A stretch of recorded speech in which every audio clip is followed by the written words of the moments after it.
ও আমার বাবারা, ও আমার ভাইয়েরা, ও আমার মারা, ও আমার বোনেরা, আপনাদের কাছে হাত জোর করে মিনতি করতেছি, কেউ কথাগুলো এড়িয়ে যাবেন না।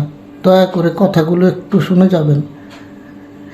আমার এই কথাগুলো যদি মনে করেন সত্যি গুরুত্বপূর্ণ, তাহলে এই কথাগুলো দিয়ে একটা ভিডিও সবাই করবেন এবং এই ভিডিওটা সবাই বেশি বেশি পরিমাণ শেয়ার করে দিবেন।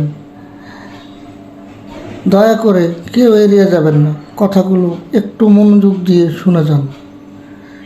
আমি আপনাদের উদ্দেশ্য করে বলতাছি, বিবাহত ভাই ও বোনদের উদ্দেশ্য করে, বিবাহ নারী ও পুরুষের উদ্দেশ্য করে বলতাছি, এবং অনবিবাহিত যারা আছেন তাদেরকেও বলতাছি, তারাও কথাগুলো একটু মনোযোগ দিয়ে শুনবেন।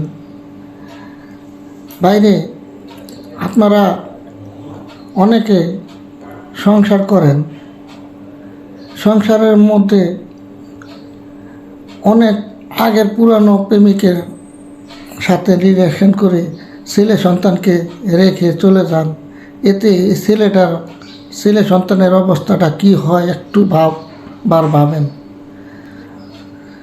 আমরা সবাই নারীর গর্ভে জন্ম নিয়েছি না, তাহলে ভাবুন, আজকে যদি আপনার মা, আপনার বাবা ছোটোবেলা আপনাকে রেখে চলে যেত, তাহলে আপনার অবস্থাটা কি হতো? আজকে আমার মা, আমার বাবা যদি আমাকে রেখে চলে যেত, তাহলে আমার অবস্থাটা কি হতো?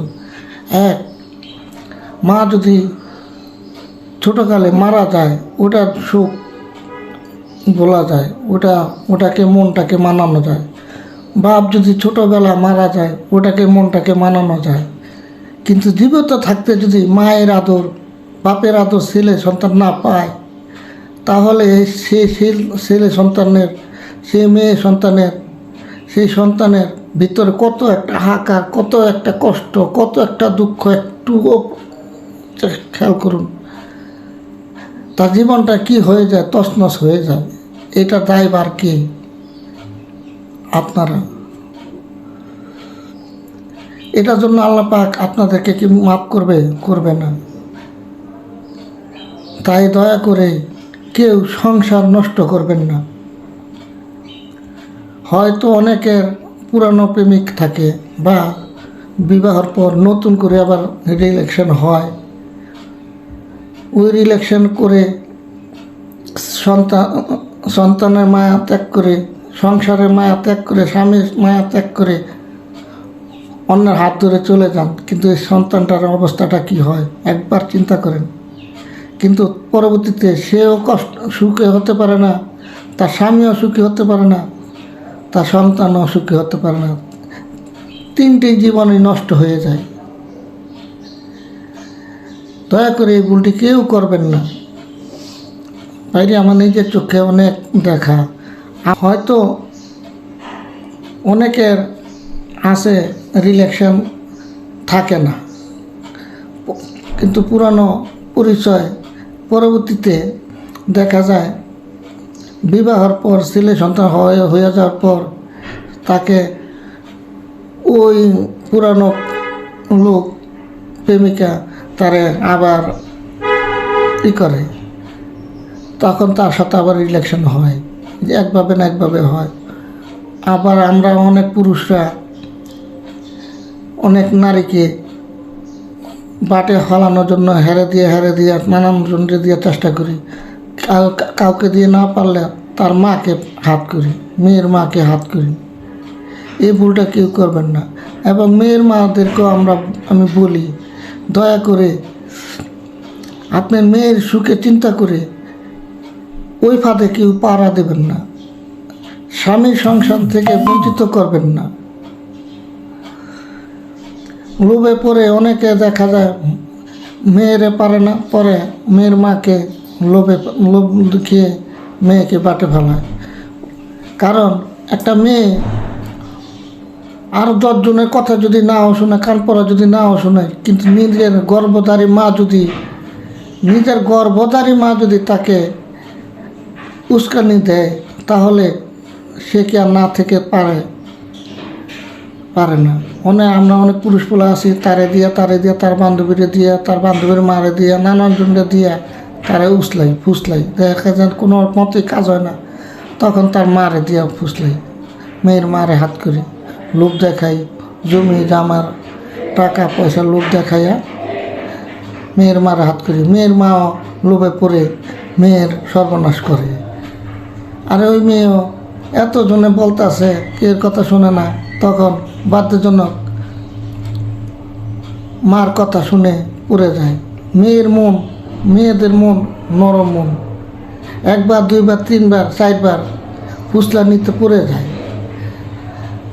তাই দয়া করে বলবো, ওই মাদেরকেও বলবো, আপনারা কেউ নিজের মেয়ের সংসার নষ্ট করবেন না।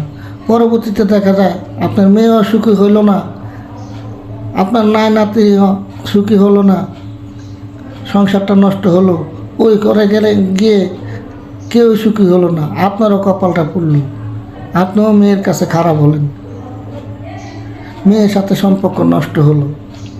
তাই মেয়ের সাথে সম্পর্ক গড়ে রাখুন, ওই সব বাদ দিয়ে মেয়েকে আরও উল্টা, মেয়ে যদি বেপথে যায় মেয়েকে আরও বোঝান।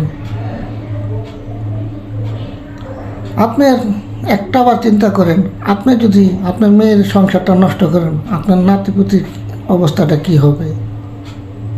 নাতির চিন্তা করে ওই সংসার নষ্ট করতে চেষ্টা করবেন না। আল্লাহ পাক কপালে যা রেখেছে তাই হবে, এই সংসার দিয়ে হবে, এই স্বামী দিয়ে হবে।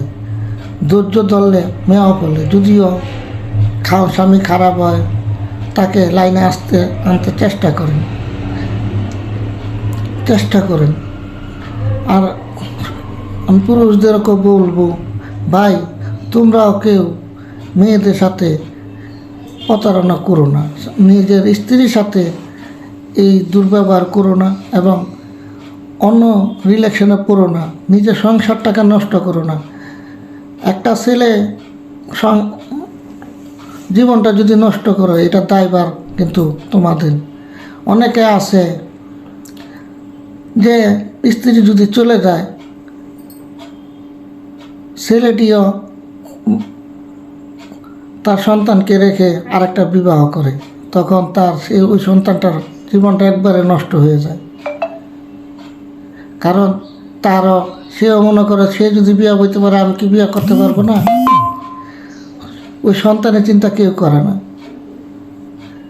তাহলে আজকে একটাবার চিন্তা করেন, যদি আপনাদের মা বাপ যদি আপনাদেরকে নিয়ে চিন্তা না করতো, যদি তারাও যদি এই অবস্থা করতো, তাহলে আপনাদের জীবনটা কি হতো, কোথায় গিয়ে দাঁড়াতো? একটাবার চিন্তা করেন। তাহলে আপনারা কেন আপনাদের ছেলে সন্তানকে নিয়ে ভাববেন না, তাদের জীবনটাকে সুন্দর করবেন না? তাদের জীবনের দিকে চেয়ে, তাদের সুখের দিকে চেয়ে আপনারা কেন মিলেমিশে সংসার করতে পারবেন না? দয়া করে কেউ এই ভুলটি করবেন না, নিজের সংসার নষ্ট করবেন না বাইরে। এতে আপনার সুখী হতে পারবেন না, আপনার ছেলে সন্তানও সুখী হতে পারবেন না, আপনারা কেউ সুখী হতে পারবেন না। যে এই সংসার করুন, কেউ সুখী হতে পারবেন না। ওতে হয়তো আরেকজন ফাসলাইয়া আপনাকে পটাইয়া ওই সংসারটা নষ্ট করে আপনার সাথে সংসার করবে, কিন্তু পরবর্তীতে ওই সংসারও নষ্ট হবে, ওখানে আপনার সুখ পাবেন না। মেয়েদের পক্ষে তো নাই, আর ছেলেরাও কখনো ওই মেয়ের শান্তি পাবে না। যদি ছেলেও করে, ছেলেরাও ওই মেয়েকে নিয়ে আর সুখ পাবে না। তখন দুঃখে চিন্তা করবেন যে আমার তো আগের স্ত্রীটি কত ভালো ছিল। আর মেয়েও যদি করে থাকেন, তো মেয়েও চিন্তা করবে, ওই মেয়েটাও চিন্তা করবেন তখন যে আমার ওই স্বামীটা কত ভালো ছিল, ওর সংসারটা কত ভালো ছিল, আমি কত সুখে ছিলাম। এখন তো এই সংসারে এসে মাই গুতে কত লারা যারা খাই। দয়া করে ওই চিন্তা মাথা থেকে মুছে ফেলুন, কেউ এই চিন্তা ভুলেও করবেন না। আসসালামু আলাইকুম ওয়া রাহমাতুল্লাহি ওয়া বারাকাতুহু।